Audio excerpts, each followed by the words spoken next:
大家好，欢迎来到 Mandarin in 2 minutes.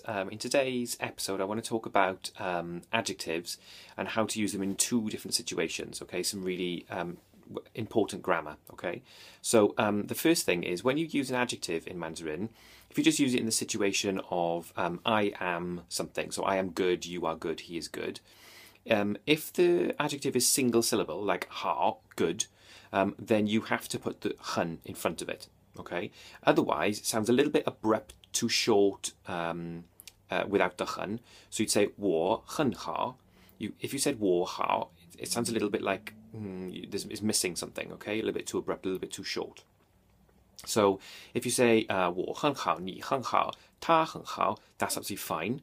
The hun, usually meaning very, doesn't kind of mean very in this situation.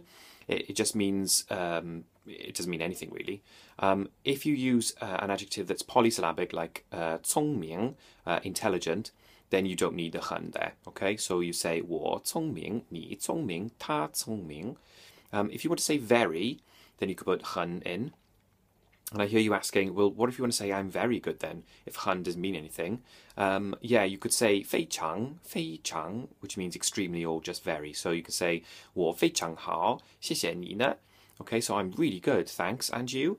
Okay, so that's the first point. The second point is when you want to use an adjective now in front of a noun to modify it, such as I've got a good cat, I've got a good dog, then you don't have to put hun in front of it, okay, because it's in front of a noun now. So you can say 我有一只很狗. Sorry, 我有一只好狗.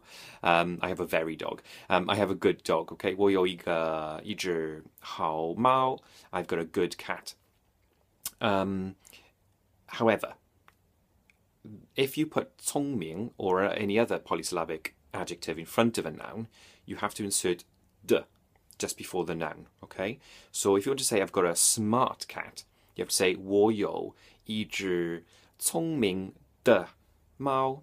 And the same thing with dog and little brother. So if I wanted to say I've got a smart little brother, 我有一个聪明的弟弟. Okay, so the de comes in there. Again, if you want to put hun in, you can. So 我有一个很聪明的弟弟. But if you have a polysyllabic word before a noun, like an adjective, then you have to have de. And lastly, this still happens with hao. So if you say, I have a very good older brother, 我有一个很好的哥哥. So you have to put the de in because hao isn't monosyllabic any longer, it's polysyllabic, it's hun hao. So it acts the same as if it were song ming, okay? So one last time, that rule again. You can have an adjective at the end of I am, you are, he is. If it's monosyllabic like hao, we put hun in front of it. If it's polysyllabic like 聪明, intelligent, then you don't need to put hun there. You can if you want to. If an adjective comes in front of a noun, then if it's monosyllabic, it's fine, it doesn't need hun. But if it's polysyllabic, you need to have de in front of the noun. 聪明的猫, a clever cat. Okay? 谢谢你们. Don't forget to subscribe, and I shall see you again soon. Okay. 再见, 再见.